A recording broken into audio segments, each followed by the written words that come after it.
A objetividade da história depende da existência de um princípio metódico consensual que imprima à ciência da história o contorno de sua especialidade. Essa é uma questão que a gente já vem debatendo, e que o Ruijsen, nesse texto, se refere com o conceito de unidade do método histórico, né? Então, mas em que consiste essa unidade do método como princípio de objetividade por consenso? Essa foi a primeira pergunta que a gente fez quando a gente começou a discutir esse texto.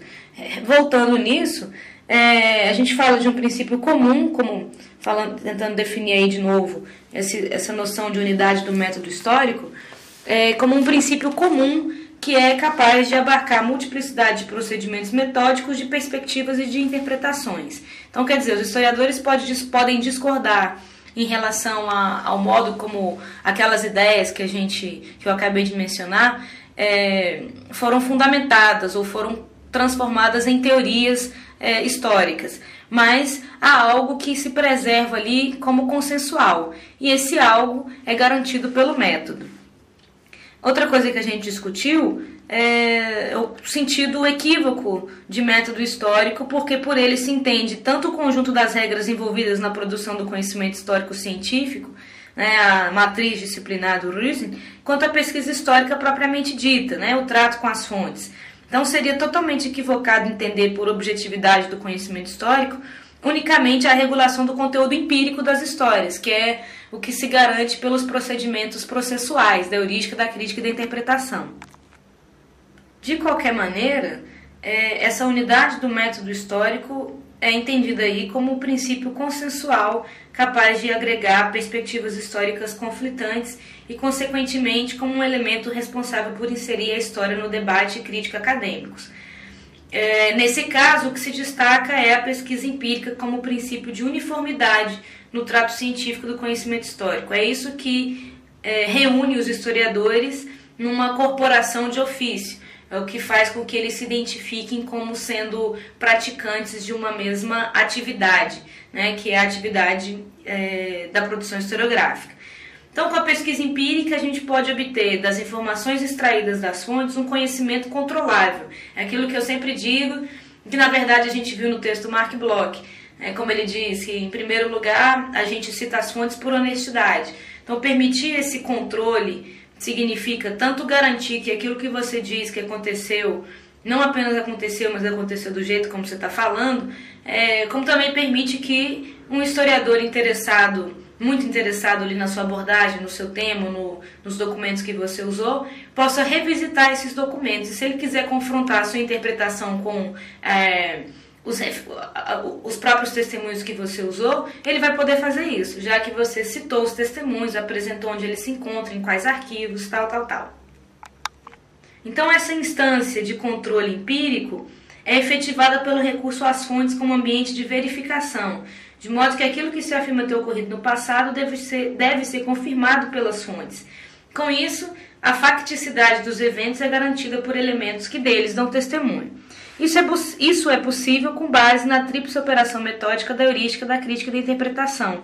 Em conjunto, essas três fases da produção do conhecimento histórico-científico conduzem das perguntas que são originalmente lançadas à formulação de respostas históricas empiricamente controláveis.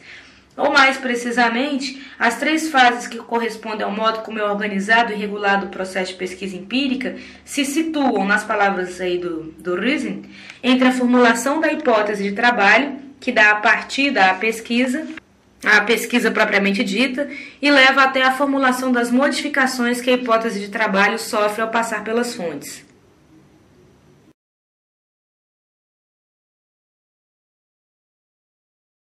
Comecemos, portanto, aí pela heurística. Como operação metódica, a heurística relaciona as perguntas históricas aos testemunhos empíricos disponíveis. Quer dizer, ela corresponde à estimativa daquilo que as fontes podem dizer. Então, antes de tudo, as perguntas históricas são controladas a partir de seu grau de pertinência. Nesse caso, cabe sempre perguntar se os questionamentos históricos levantados são respondíveis, ou se, ao contrário disso, não podem ser sustentados, seja pela ausência de testemunhas, seja pelo fato de não serem corroborados, confirmados pelos testemunhos disponíveis. Então, como procedimento metódico, A heurística atua por meio da reunião, do exame, da classificação e da avaliação do conteúdo informativo das fontes com base no seu grau de relevância, que é sempre medido pela capacidade de oferecer respostas às perguntas que foram originalmente lançadas pelo investigador. E por isso, há aí uma regulação metódica das hipóteses históricas que são levantadas no início de um trabalho investigativo. Mas, além disso, a fecundidade heurística depende também do que o Ruijsen chama de efeito instigador da pergunta histórica, ou seja, da relação de correspondência que estabelece com as carências de orientação das quais se originou. Isso por um lado. E por outro, esse efeito instigador depende também do vínculo que a pergunta histórica mantém com o conhecimento disponível. Então, o efeito instigador dos questionamentos históricos tende a ir além do conhecimento acumulado. Nesse sentido, a gente pode dizer que as perguntas históricas são heuristicamente produtivas na medida em que dirigem o olhar, como diz o Ruijsen, para novas áreas de experiência do passado, permitindo superar sua limitação aos campos de experiências já apreendidos e liberá-lo pela sensibilidade às carências atuais de orientação e pelo fascínio por tudo que é historicamente estranho.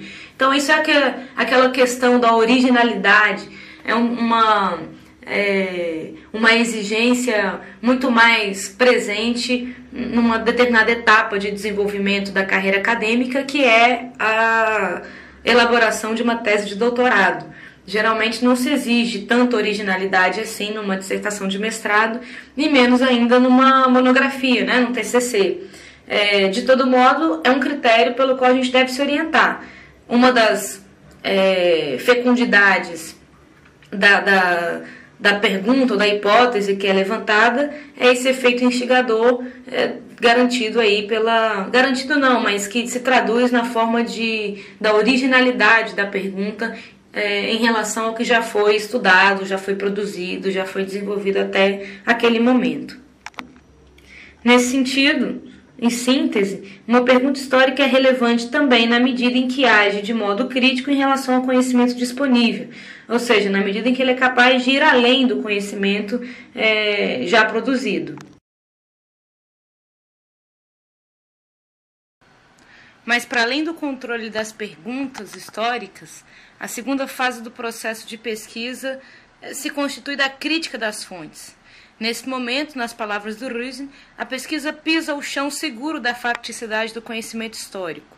Quando, onde, por que foi ou não o caso no passado, são perguntas que estabelecem o que se sabe ou o que se ignora da facticidade de estados de coisas históricos com base no material obtido das fontes heuristicamente.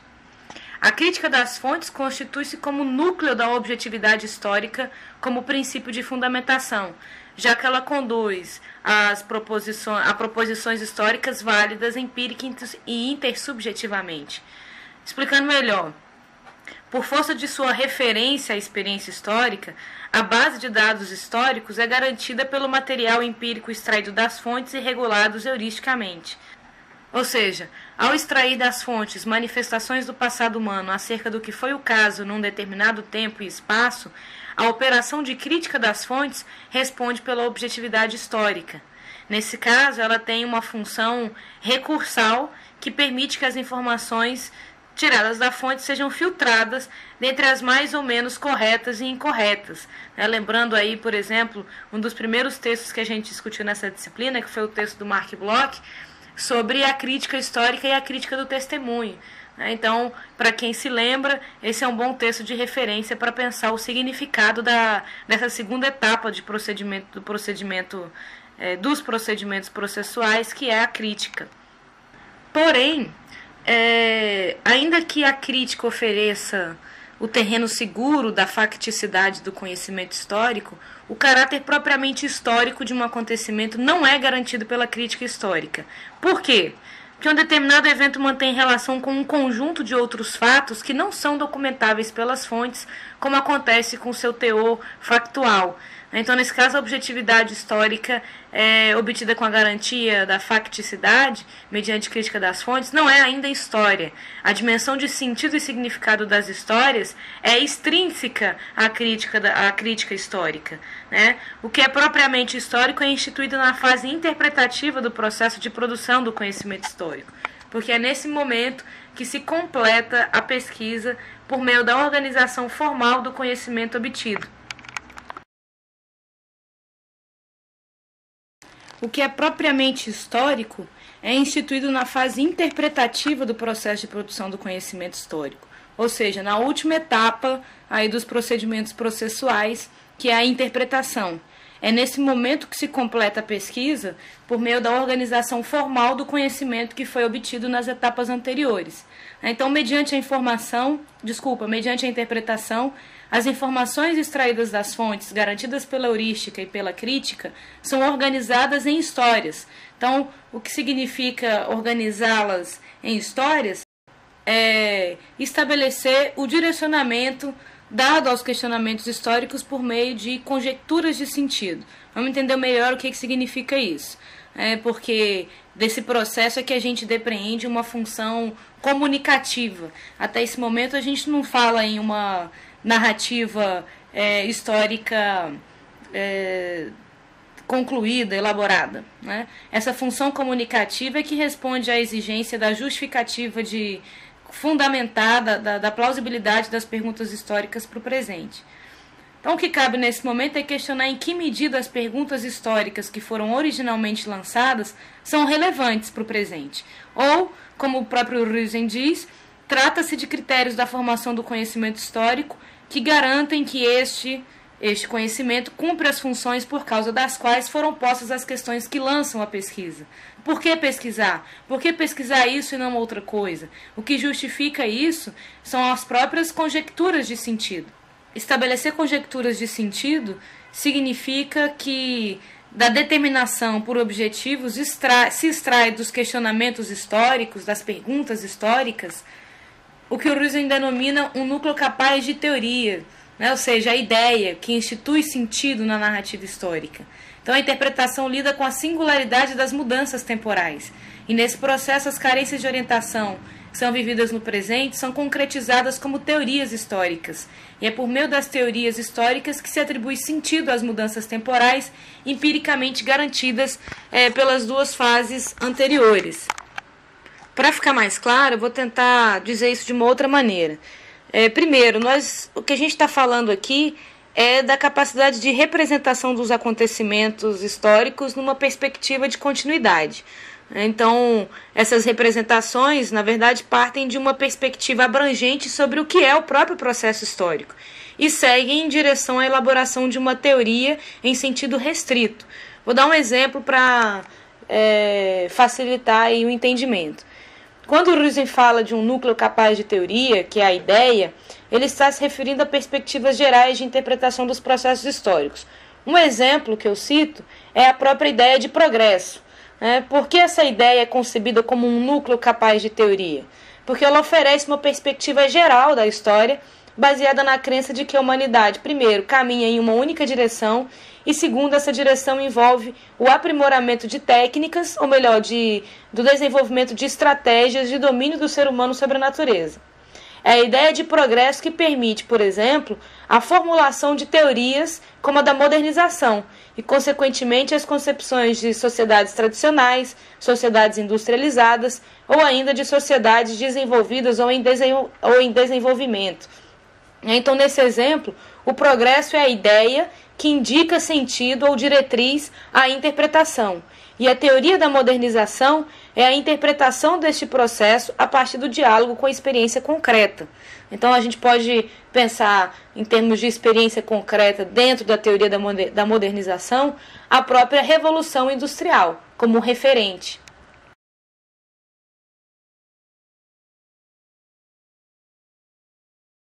Buscando aí uma síntese, diferenciando heurística, crítica e interpretação, a heurística, primeiro, relaciona as questões históricas aos testemunhos do passado. Segundo, ela reúne, examina e classifica as informações das fontes que são relevantes para responder às questões históricas que foram inicialmente lançadas. E, por fim, ela avalia o conteúdo informativo das fontes. O resultado disso é a regulação das hipóteses de sentido. Já a crítica estabelece quando, onde, por que foi ou não o caso, real, concreto, num determinado tempo e lugar. No segundo momento, ela filtra as informações que são mais ou menos corretas ou incorretas. E o resultado disso é o preenchimento das hipóteses iniciais com informações concretas a respeito da experiência.